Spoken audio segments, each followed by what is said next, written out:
अस्सलाम वालेकुम, मेरा नाम ताहिर अली है और मेरे यूट्यूब चैनल का नाम मुस्कान ज़ुबान है और मैं इस चैनल पे उर्दू शिखात अपलोड करता हूँ और मेरे चैनल को सब्सक्राइब करना ना भूलिएगा। बिस्मिल्लाहिर्रहमानिर्रहीम। अस्सलाम वालेकुम डियर स्टूडेंट्स, उम्मीद है आप लोग ठीक होंगे और आप लोगों की ज़िंदगी खुशियों के साथ गुजरी होगी। तो आप लोगों को ले चलता हूँ शेर नंबर 6 की तशरीह की तरफ। शेर नंबर 6 क्या है?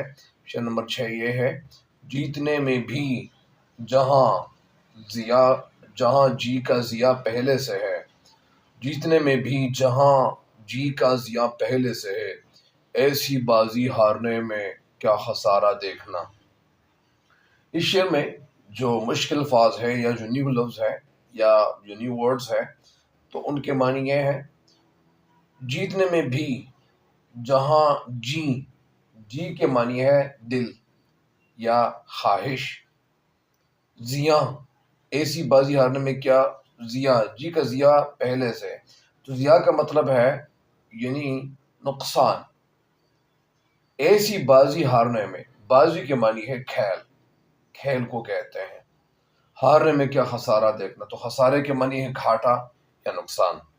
इस शेर में या इस शेर का जो मफहूम बनता है वो कुछ यूं बनता है, जिस खेल की जीत में भी दिल का नुकसान होता हो, ऐसी बाजी हारना कोई घाटा नहीं। यानी जिस खेल की जीत में भी दिल का नुकसान होता हो, ऐसी बाजी हारना कोई घाटा नहीं, यानी कोई नुकसान नहीं। इस शेर में शायरा परवीन शाकिर कहती हैं कि इश्क का खेल ऐसा खेल है जहां जीत भी जाओ तो दिल का नुकसान पहले होता है। यानी महबूब हासिल करने से पहले महबूब की मोहब्बत इख्तियार करते वक्त दिल के ख्वाहिशात को कुर्बान करना पड़ता है और अपने दिल से हाथ धोने पड़ते हैं। चुनांचे शायरा कहती हैं, ऐसी बाजी हारने में भी कोई नुकसान नहीं है। यानी इस ख्याल में तुम्हारी जान भी चली जाए या तुमने जान कुर्बान कर दी, तो ये घाटे का सौदा नहीं है, ये नुकसान का सौदा नहीं है, ये खसारे का सौदा नहीं है, क्योंकि इससे महबूब की नज़रों में तुम्हारी जो इज्जत है, तुम्हारी जो औकात है, वो बढ़ जाएगी, तुम्हारी इज्जत में इजाफा हो जाएगा और तुम्हारी वफादारी पर यानी मोहर सबत हो जाएगी। यानी तुम्हारी वफादारी जो है वह तस्लीम की जाएगी कि ये कितना वफादार बंदा है। एक और जगह परवीन शाकिर कहती हैं कि इस शर्त पे खेलूंगी पिया प्यार की बाजी, इस शर्त पे खेलूंगी पिया प्यार की बाजी, जीतूं तो तुझे पाऊं, हारूं तो पिया तेरी। अमूमन लोग कोई भी खेल इसलिए खेलते हैं कि वो बाजी जीत सके, वो मुकाबला यानी जीत सके, उनको फतह मिल सके। और आम तौर पर ये रुझान भी ये है, लोग इस तरफ मुतवज्जे भी होते हैं कि जीतने वाले की इज्जत अफजाई होती है और हारने वाले को बेइज्जती ये महसूस होती है। जाहिर है कि जो बंदा जीत जाता है तो उसको तो खुशी मिलती है और जो हार जाए तो उसको नाकामी मिलती है। अब लेकिन शायरा कहती हैं कि इश्क की बाजी ऐसी बाजी है जिसमें हार जीत दोनों सूरतों में आशिक ही का फायदा है, उसे नुकसान का नहीं सोचना चाहिए।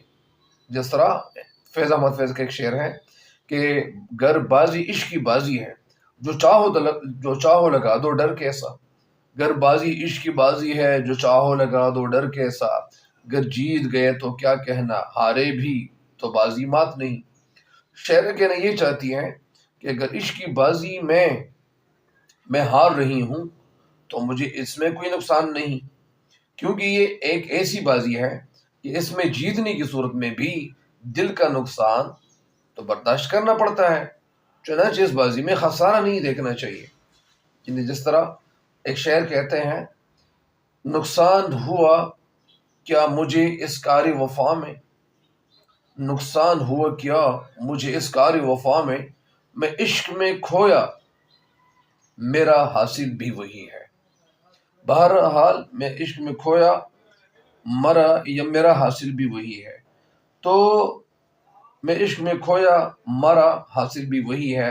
बहरहाल कहने का मकसद ये है कि शायर यहाँ पे कहना ये चाहती है कि जीतने में भी जहाँ जी का जिया पहले से। जाहिर है کہ شاعرہ کو تو پتہ ہے کہ اگر میں جیت گئی تو اچھی بات ہے، ہار گئی تب بھی اچھی بات ہے، لیکن کچھ بازی ایسی ہوتی ہیں کہ اس میں اگر انسان کو ناکامی مل جائے تو اس طرف تو ان کو ناکامی مل جائے گی، لیکن محبوب کو تو کامیابی مل جائے گی، تو کم از کم محبوب کی کامیابی دیکھنا چاہتے ہیں۔ زیادہ تر لوگ ایسے ہوتے ہیں کہ جو ان کا محبوب ہوتا ہے تو محبوب کو جتوانا چاہتے ہیں، اگر خود ہار بھی جائے تو کوئی بری بات نہیں ہے۔ لہٰذا شاعر یہاں پہ کہنا یہ چاہتی ہے کہ میرا جو محبوب ہے اگر وہ کامیاب ہو جائے تو بہت اچھی بات ہے، اگر میں ناکامی کی طرف جاؤں، مجھے ناکامی ملے تو کوئی بات نہیں ہے۔ لہٰذا کچھ لوگ ہوتے بھی ایسے ہیں، اور اگر اس طرح کچھ ہوتے ہیں تو یہ پھر اچھی بات ہے بقول شاعرہ۔ تو کہنے کا مقصد یہ ہے کہ اس شعر میں شاعرہ کہنا یہ چاہتی ہیں کہ جس کھیل کی جیت میں بھی دل کا نقصان ہوتا ہو، ایسی بازی ہارنا کوئی نقصان نہیں، کوئی گھاٹے کا سودا نہیں۔ تو لہٰذا مجھے امید ہے کہ اس شعر کی تشریح جو ہے آپ کو پسند آئے گی، اور اگر آپ اس شعر کی تشریح سے فائدہ اٹھا رہے ہیں تو آپ کو اس شعر کی تشریح اپنے دوستوں کے ساتھ، باقی لوگوں کے ساتھ بھی شیئر کرنی چاہیے، تاکہ آپ کے ساتھ ساتھ باقی لوگوں تک بھی اس کا فائدہ پہنچتا چلا جائے۔ تب تک کے لیے مجھے دیجیے گا اجازت۔ اللہ نگہبان۔